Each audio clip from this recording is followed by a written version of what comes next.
ये कहानी 10 साल पहले की है, जब मैं क्लास 9th में पढ़ता था और हम पहली बार गांव से शहर आए। मैं शहर में ही स्कूल के हॉस्टल में रहता था, लेकिन जब मेरी वजह से मेरा परिवार शहर में शिफ्ट हो गया तो मैं भी परिवार के साथ रहने लगा।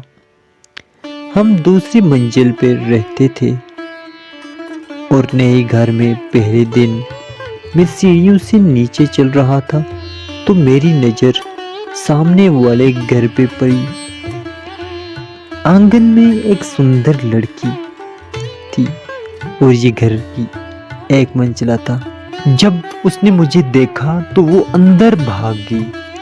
मुझे लगता है कि ये पठान है, शायद वो शर्मीली है।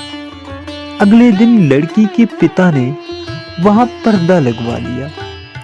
फिर 2-3 माह तक मैं उसे देख नहीं पाया।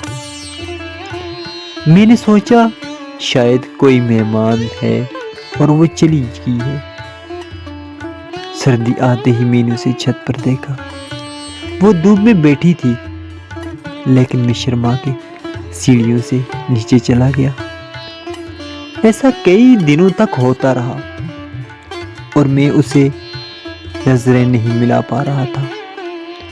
मैं अक्सर अपने खिड़की से झांकता और वो हमारे घर को देख रही होती, लेकिन मैं उसे नजरें नहीं मिला पा रहा था।